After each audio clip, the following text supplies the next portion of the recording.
Good morning. आज सुबह सुबह मैंने आँख खोली और 200 रुपीज़ का सपोर्ट आया था मुझे।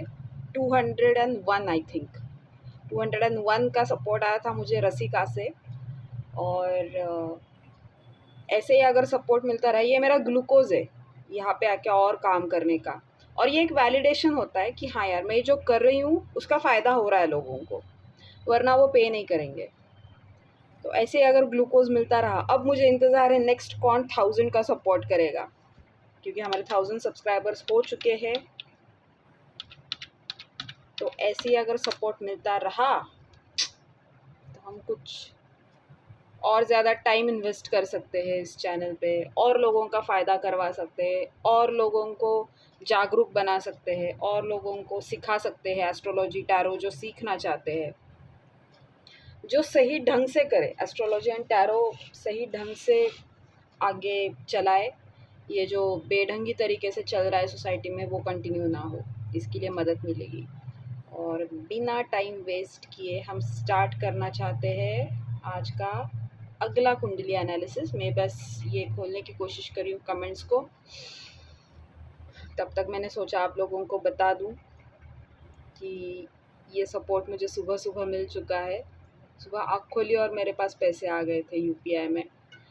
रसिका की तरह मैं पूजा का थैंक यू करना चाहती हूँ, विकास परिहार जी, अग्रवाल जी, अलका जी और उदित।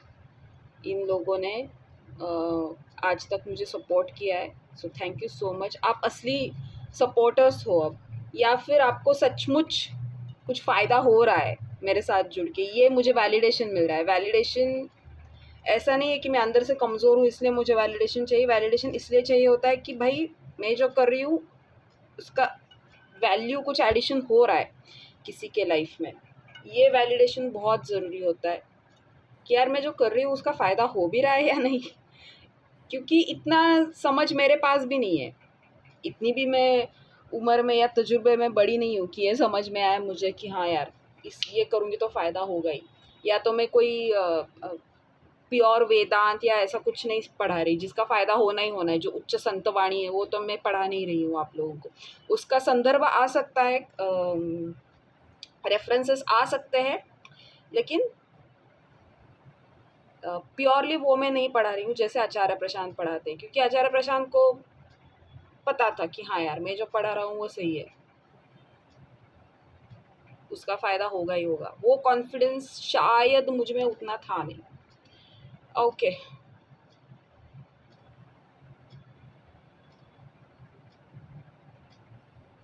तो और एक मैं देख रही हूँ कमेंट सीक्वेंस में।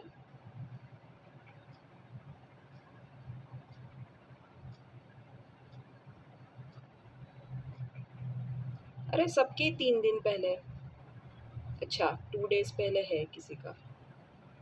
ओके, सुमित शर्मा। नहीं, 3 दिन पहले वाला पहले लेना चाहिए ना मुझे, 1 मिनट। ओके, शिवम का ले लेते हैं, म्यूज़िक इंडियन। ठीक है, सब लोग नोट कर लीजिए। ये आप 1.5 स्पीड पे भी देख सकते हैं इस वीडियो को, अगर आपको टाइम सेव करना है तो। थोड़ा फ़नी सुनाई देगा मेरा बात करने का तरीका, लेकिन आपका टाइम बच जाएगा। एस्ट्रो सेज की कुंडली मैं ओपन कर रही हूँ, आप जो चाहे वो कर सकते हो यूज़। अरे यार इसके डायमेंशंस को क्या हुआ, 1 मिनट। हाँ, कुछ ये बहुत बड़ा खुल गया एकदम स्क्रीन पे, कुछ गड़बड़ हो गई शायद। एस्पेक्ट रेशो चेंज हो गया उसका। एस्पेक्ट रेशो नहीं, इसको क्या बोलते हैं वो, मैग्नीफाइंग, जूम जूम हो गया है बहुत।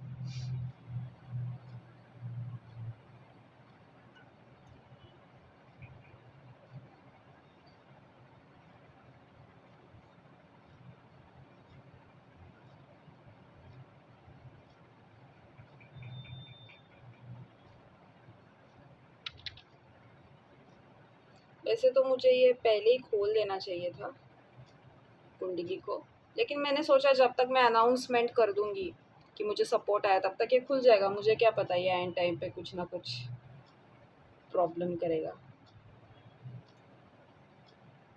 अच्छा हाँ, कल सुजीत जी बता रहे थे कि एस्ट्रोसेज को प्रॉब्लम है। सॉरी, एस्ट्रोटॉक खोल देती हूँ मैं, एस्ट्रोटॉक कुंडली खोल लेती हूँ, वो जल्दी रिस्पॉन्ड करेगी शायद। अरे ठीक है गाइज, एस्ट्रोटॉक पे मैंने खोल दिया है फ्री कुंडली software. 18th of Feb 2004, date note कर लीजिए सब लोग जो मेरे साथ प्रैक्टिस करना चाहते हैं कुंडली पढ़ने की। और जो भी आप पढ़ते हैं ना वो कमेंट्स में छोड़ दिया करिए, इंस्टेड ऑफ आस्किंग ये मतलब क्या बोलते हैं, और प्रेडिक्शंस पूछने से अच्छा है कि आपने क्या ऑब्जर्व किया वो बताइए। 10:53 AM, सुबह के 10:53 टाइमिंग है।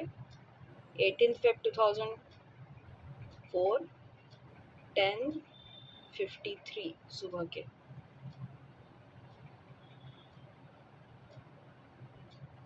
उनका बर्थ प्लेस है भागलपुर, बिहार।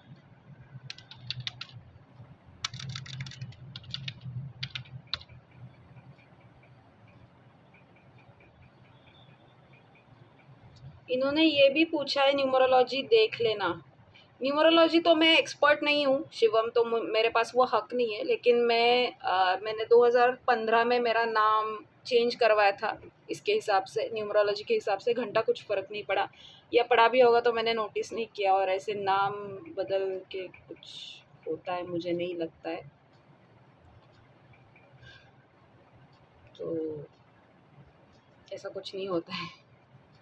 लेकिन हाँ, वो एक तरीका है लोगों को बताने का कि तुम्हारी ज़िंदगी में कुछ नहीं हो रहा है क्योंकि तुम्हारे नाम का स्पेलिंग तुम्हारे बर्थ डेट के साथ फ्रीक्वेंसी रेजोनेट नहीं करता। तो आपके नाम की फ्रीक्वेंसी चेंज कर देते ताकि आपके बर्थ डेट के साथ वो रेजोनेट हो जाए। अरे ऐसा होता तो प्लेसिबो इफेक्ट की तरह बिल्कुल काम कर सकता है ये चीज़ कि हाँ यार, अब मैंने स्पेलिंग चेंज कर दी, अब मेरा कुछ होगा।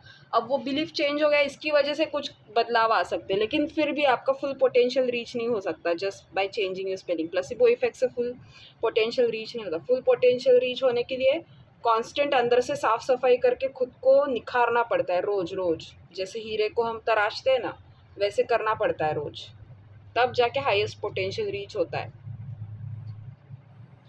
तो इनकी कुंडली बनती है, जिनकी कुंडली मैंने खोली है, मैं नाम लेना अवॉइड कर रही हूँ, वैसे तो इन्होंने लिख दिया है।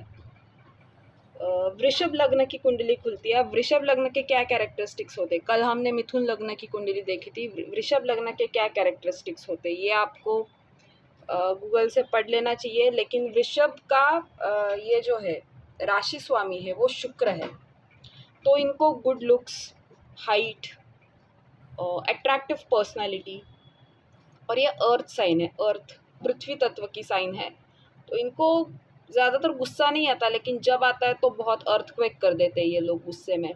तो इनको लुक्स वगैरह अच्छे रहते हैं, पर्सनैलिटी अच्छी रहती है, स्ट्रॉन्ग, जैसे स्ट्रॉन्ग बॉडी भी ये बना सकते हैं अपनी कसरत वगैरह करके। या तो नेचुरली जेनेटिकली गिफ्टेड रहते हैं ये स्ट्रॉन्ग बॉडी के साथ, नहीं तो ये कसरत वगैरह करके भी अपना शरीर सुडौल और आकर्षक बना सकते हैं, है ना। और अभी मैंने नोटिस किया, क्योंकि हम जब लग्न की बात करते हैं तो लग्नेश इमीडिएटली मेरा ध्यान जाता है, और लग्नेश इनका शुक्र बनता है जो जाके 11th हाउस में बैठा है मीन राशि में। और आप सबको पता है कि मीन राशि में शुक्र उच्च का होता है, और ये 17.27 डिग्रीज पे है, विच इज़ बहुत पावरफुल है ये। तो मुझे लगता है ये पक्का गुड लुकिंग है, और अब तक इनको पता नहीं चला है कि ये गुड लुकिंग है ड्यू टू यंग एज, क्योंकि अभी भी शायद इनके फीचर्स डेवलप हो रहे होंगे। तो जल्दी ये जैसे ग्रूमिंग वगैरह करेंगे, जिम वगैरह जाने लगेंगे, तो इनका शरीर सुडौल और आकर्षक बन जाएगा, है ना। और वीनस उच्च का होके बैठा है 11th हाउस में, तो इस चार्ट में जस्ट एक वीनस के बलबूते पे मैं बोल सकती हूँ कि ये पैसे वाला चार्ट है। पैसा गवाएंगे भी ये बहुत, क्योंकि मार्स और राहु एक साथ 12th हाउस पे है, 12th हाउस में है। सॉरी, आज मैं सीक्वेंस से नहीं जा रही हूँ, मैं अपने नेचुरल तरीके से पढ़ रही हूँ, चलेगा ना। तो मार्स और राहु एक साथ बैठे हैं 12th हाउस में, तो इनको पैसा खर्चा भी हो सकता है। मतलब अगर ये शेयर मार्केट में वगैरह लगाते, इनको शॉर्टकट मनी कमाने का थोड़ा शौक होता है, जो जिनका मंगल 12th हाउस में होता है। ये थंब रूल नहीं है अगेन, लेकिन वीनस भी उच्च का है, तो इनको लग्जरी लाइफ का अट्रैक्शन रहेगा।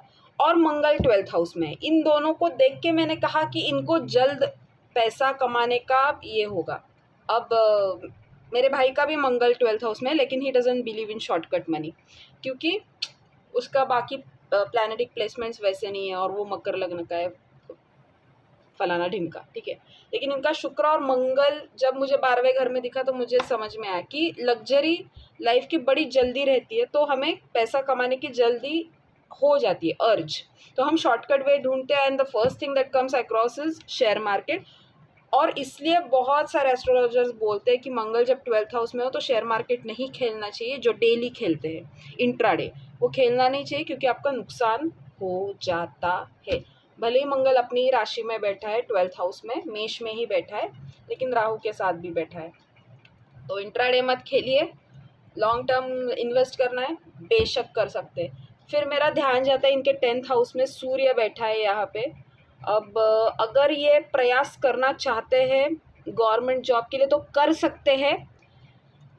100% चांसेस नहीं है, क्योंकि सूर्य शनि की राशि में, मंगल भी अपने राशि में है लेकिन राहु के साथ है, तो ऐसे स्ट्रेट फॉरवर्ड मुझे यस नहीं आ रहा। सैटर्न ओके मित्र राशि में, जुपिटर ओके। टीचिंग में आप ट्राई कर सकते हो, टीचिंग में आप गवर्नमेंट जॉब ट्राई करते हो, teaching, administration, management, clerical post, अगर इसके लिए गवर्नमेंट जॉब ट्राई करते हो तो ये काम बन सकता है आपका।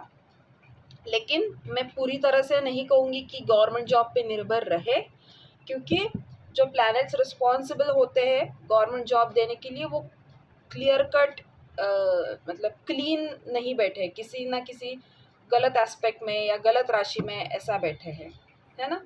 और एक बार आपकी दशा भी देख लेते हैं कि आपको दे रहा है क्या ये। नहीं, 2022 से राहु दशा है। ऐसा नहीं है कि राहु दशा में मिलता नहीं, अभी अभी हमने इनका किसी का एग्जाम्पल देखा, शायद इसी लाइफ पे ही मैंने देखा था कि उन्होंने कहा भी कि आपने प्रेडिक्ट किया और मुझे जॉब मिल गई पुलिस में। तो उनकी भी राहु दशा चल रही है, लेकिन फिर भी उनको पुलिस में जॉब मिल गई, राहु दशा में मिल गई, तो मिल सकती है। आप स्पोर्ट्स में भी अच्छा कर सकते हो, क्योंकि मंगल खुद की राशि में बैठा है 12th हाउस में, तो एनर्जी की कमी नहीं होगी। Again it comes back to health, जो मैंने सुडौल, आकर्षक, स्ट्रॉन्ग शरीर की बात की, तो वो इनके पास है ऑलरेडी। तो इसका इनको इस्तेमाल करना चाहिए, अपने शरीर को अच्छे से कसना चाहिए, स्पोर्ट्स वगैरह में इनको एक्टिव रहना चाहिए, इसका इनको लॉन्ग टर्म बहुत फ़ायदा होगा अगर ये चाहे। क्योंकि मंगल खुद की राशि में, तो पुलिस रिक्रूटमेंट, आर्मी रिक्रूटमेंट के लिए भी ट्राई कर सकते हैं, ठीक है। फिर क्या देखना है, हाँ, तो 9th हाउस में चंद्रमा और मर्क्यूरी ये एक साथ बैठे हैं शनि के राशि में। अब शनि के साथ मर्क्यूरी की दोस्ती है, बुध की दोस्ती है, तो ठीक है। चंद्रमा और बुध का युति भी अच्छा ही है, दोनों भी एक आपस में न्यूट्रल प्लैनेट से ठीक है। इसको भी लगभग बॉर्डर लाइन लक्ष्मी योग ही बोलते हैं। तो अगर ये भाग्य में लगा है तो अच्छी बात है।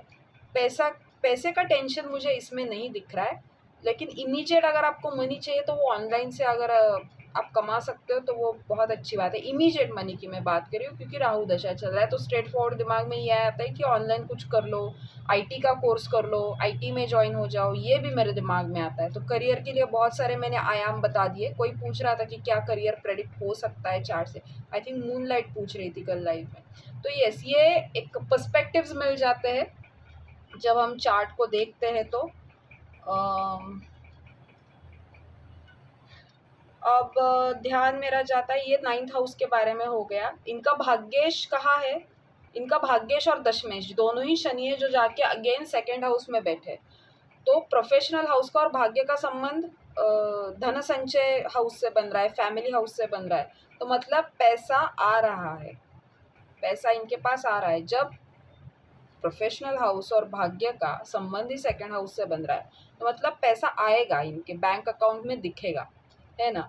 और 2nd हाउस का प्लैनेट जाके बैठा है भाग्य में। तो एक्सचेंज हो रहा है यहाँ पे, घरों का एक्सचेंज हो रहा है।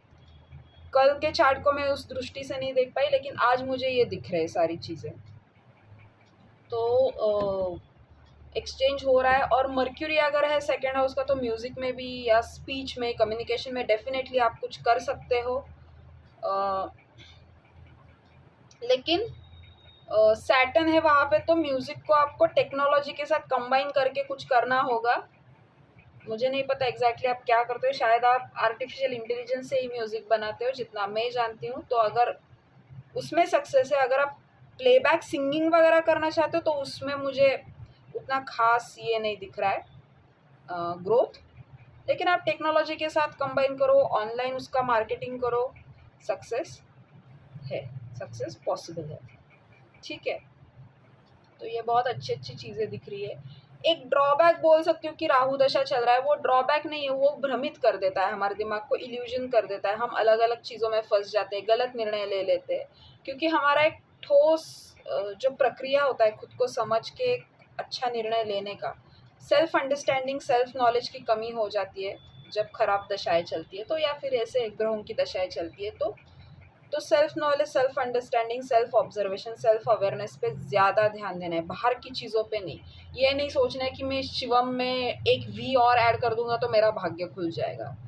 ये बस आपसे और खर्चा करवाएगा। आप हज़ारों ज्योतिषियों के ये काटोगे, चक्कर काटोगे, और आपका जेब खाली होने वाला है। मेरा कुछ नहीं जाएगा उसमें, लेकिन मेरा काम है आपको सतर्क करना। स्पेशली राहु दशा में सबसे ज़्यादा खर्चा करते हैं लोग ज्योतिषी, और ये पूजा, उज्जैन जाके पूजा कर ली, जो भी मार्केट में चल रहा है, और फिर आके कंप्लेन करते हैं कि मैडम मेरा तो ट्रस्ट ही उठ गया है एस्ट्रोलॉजी से।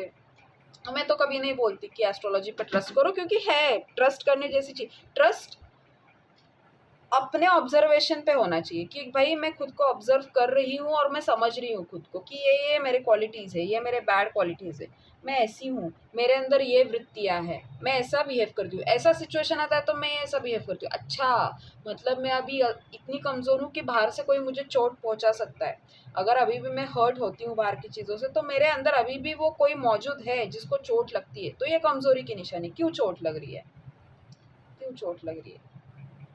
तो ये ऑब्जर्व करके उस पर काम करना होता है। ये मजबूती की निशानी है। इसको और मजबूत करना होता है। ये बल, अंदर का बल बढ़ाने का इम्पोर्टेंस देना चाहिए।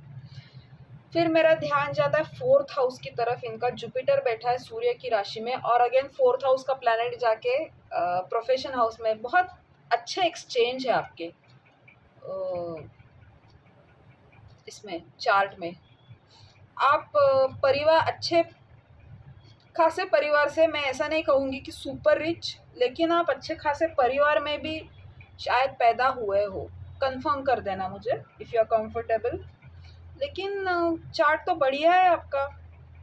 एक तो अच्छा शरीर, गुड लुक्स, भाग्य का और प्रोफेशनल हाउसेस का और फोर्थ हाउस का एक दूसरे के साथ एक्सचेंज।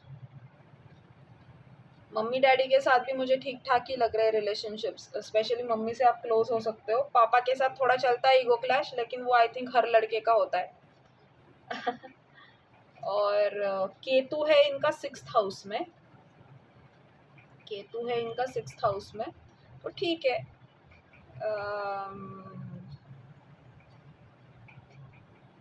कोई ऐसा दिमाग में अभी क्लिक नहीं हो रहा है ऐसा कुछ बताने के लिए कि यार केतु सिक्स्थ हाउस में है तो क्या है। क्योंकि राहु केतु सिक्स्थ और ट्वेल्थ हाउस में मैंने कॉमन देखे। हेल्थ का ख्याल जितना रखना चाहिए उतना ये रख नहीं पाते, क्योंकि ये जेनेटिकली गिफ्टेड लगते हैं मुझे, और मतलब इनको मिला है अच्छा शरीर, लेकिन ये इग्नोर कर पाएंगे और कर्जा करेंगे। ये दो चीज़ें मुझे पता चलती है केतु सिक्स्थ हाउस से, कि हम अपने शरीर और हेल्थ को वैल्यू नहीं कर पाते और उसको और मजबूत एंड बलवान नहीं बना पाते। और दूसरी चीज़ है कि शेयर मार्केट में या फिर शॉर्टकट में पैसा डाल के कर्जा करवा देते हैं। तो ये पता चलता है मुझे, क्योंकि मंगल की 7वीं नज़र भी है ना छठे पे, उसी मंगल की जिस मंगल की मैंने शुरू में बात की। इनका नवमांश भी देख लेते हैं अभी।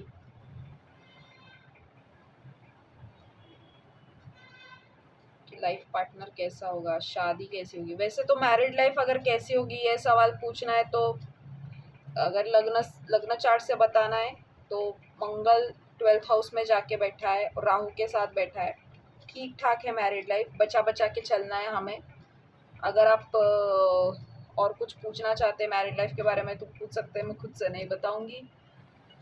लेकिन हाँ, मैरिड लाइफ मैं नहीं कहूँगी कि स्ट्रॉन्गेस्ट पॉइंट है इस चार्ट का। इस चार्ट का स्ट्रॉन्गेस्ट पॉइंट है करियर और आपका हेल्थ, लेकिन मैरिड लाइफ आपके चार्ट का स्ट्रॉन्गेस्ट पॉइंट नहीं है। लव लाइफ है इस चार्ट में, लेकिन फिर से अभी राहु दशा चल रही है जो कि 18 साल चलती है, 2022 में ही चालू हुई है।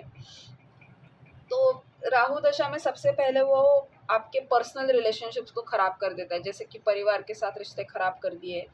परिवार के साथ चलो फिर भी चली जाते हैं क्योंकि वो टॉलरेट कर लेते हैं, परिवार वाले ऑप्शन नहीं है, खून का रिश्ता है। लेकिन मियाँ बीवी के साथ या लवर्स के साथ, पार्टनर के साथ चल जाना बहुत मुश्किल होता है राहु दशा में। इसलिए बहुत ज़्यादा टाइम वेस्ट नहीं करना है हमें रिश्तों पे या लव लाइफ पे। ठीक है, अपने को मतलब खुद को मजबूत करने पे फोकस ज़्यादा डालना है, एनर्जी ज़्यादा डालनी है। रिश्ता और शादी हुआ ठीक, नहीं हुआ और भी ठीक, उसको ज़्यादा केंद्र नहीं बनाना है लाइफ का, वरना डिसअपॉइंटमेंट्स आ सकते हैं, है ना। अब जितने मैं चार्ट्स देखती हूँ सब में मुझे यही दिखता है कि मैरिड लाइफ गड़बड़ है। बहुत सारे फिर एस्ट्रोलॉजर्स आर्ग्यू करने आते हैं कि नहीं क्या हुआ, 12th हाउस में मंगल है, राहु के साथ है तो क्या हुआ, ये देखो। मैंने बहुत सारा देखा है, अगर लग्न चार्ट में जैसा बैठा है तो वैसा ही प्रेडिक्शन देना चाहिए। अब ऐसे भी लोग मैंने देखे कि लग्न चार्ट में कुछ भी हो लेकिन उनका सब कुछ ठीक चल रहा है क्योंकि वो खुद ठीक है। हम जब खुद ठीक नहीं होते तो हमारा कुछ भी ठीक नहीं चल सकता।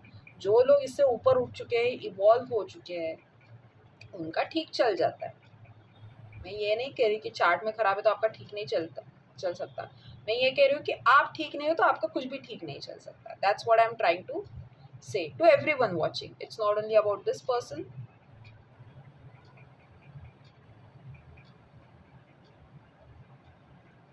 क्योंकि देखो, नवमांश में भी आप मंगल और मरकरी की स्थिति देख सकते हो। शनि पहले ही घर में बैठा है, लेकिन शनि अपने ही घर में बैठा है, लेकिन मकर राशि उसको खास पसंद नहीं है, ठीक है। वीनस 12th हाउस में है और मंगल एंड मरकरी 8th हाउस में है। तो अब नवमांश में भी स्थिति मुझे कुछ खास लग नहीं रही है। इनकी राहु दशा चल रही है अभी, उसमें देखती हूँ। अच्छा, 5 मई 2025 तो राहु में राहु ही है। ओके, तो आपको ज़्यादा क्लियर पिक्चर दिखाई देगा आपके करियर को लेके 5 मई 2025 के बाद, जब जुपिटर का अंतर चालू हो जाएगा। जुपिटर आपको देने लगेगा पैसा, करियर का आइडिया, नॉलेज, ये सारी चीज़ें जुपिटर देगा आपको। तो ये रहा आज का एनालिसिस। होपफुली इससे आपको मदद मिली। बाकी अरे इसमें केपी भी है, अच्छा केपी चार्ट भी है, भाव चलित चार्ट जिसको बोलते हैं, अष्टक वर्ग, और बाकी ये भी है डिविजनल चार्ट, 16 टाइप के चार्ट्स जो रहते हैं, चलित है,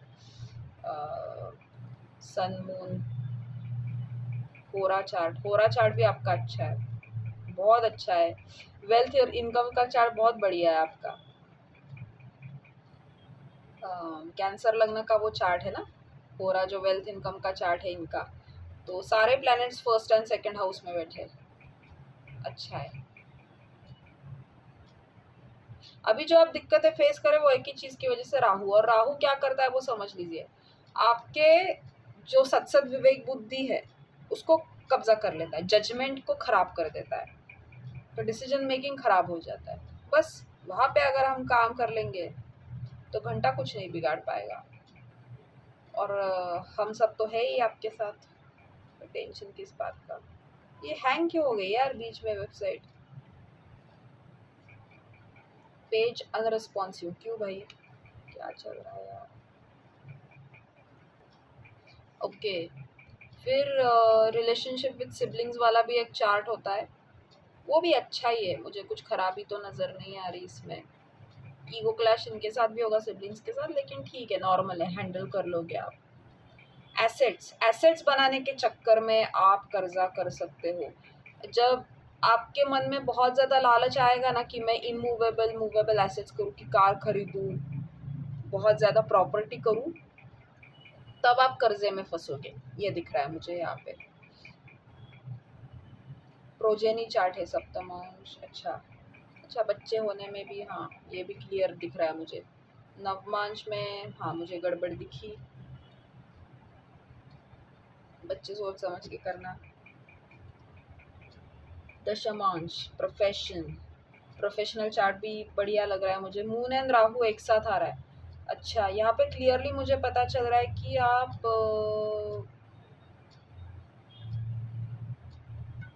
ओके, सॉफ्टवेयर एनालिस्ट का जॉब मेरे दिमाग में अचानक से आया आपके लिए। सन एंड जुपिटर भी साथ में, सूर्य एंड जुपिटर भी साथ में। गवर्नमेंट में भी आप आईटी डिपार्टमेंट में जॉब कर सकते हो, ऐसा कोई जॉब। ट्रैवलिंग अपॉर्चुनिटीज़ भी है, ट्रैवलिंग अपॉर्चुनिटीज़ भी अच्छी खासी है आपके चार्ट में, not an issue.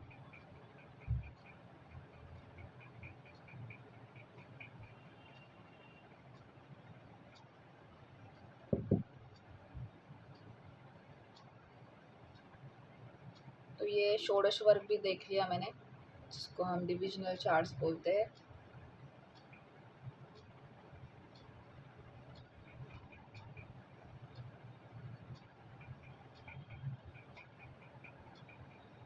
Introvert nature रहता है, टॉरस असेंडेंट्स का इंट्रोवर्ट थोड़ा नेचर रहता है।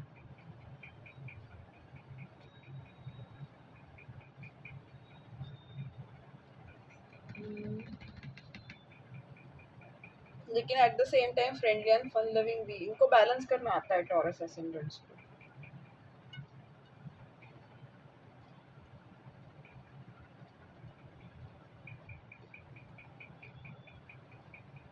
लेकिन खुद को पूरी तरह से जो सच्चा चेहरा है वो कभी नहीं दिखाएंगे सामने वाले को, हमेशा अपने सीक्रेट्स को ऐसे बांध के रखते हैं ये टॉरस वाले। हाँ ये सारा दिख गया मुझे। होपफुली ये हेल्पफुल रहा आपके लिए एनालिसिस, बता दीजिएगा कमेंट्स में। और thank you so much for the support. मैं और वेट कर रही हूँ अभी 1000 सपोर्ट का। कौन भेज रहा है ये नेक्स्ट, तो उनको शाउट आउट मिलेगा नेक्स्ट लाइव या वीडियो में। ऐसे ही सपोर्ट करती रहिएगा और मैं और कंटेंट बनाती जाऊँगी आप लोगों के लिए। Thank you so much, take care, bye bye.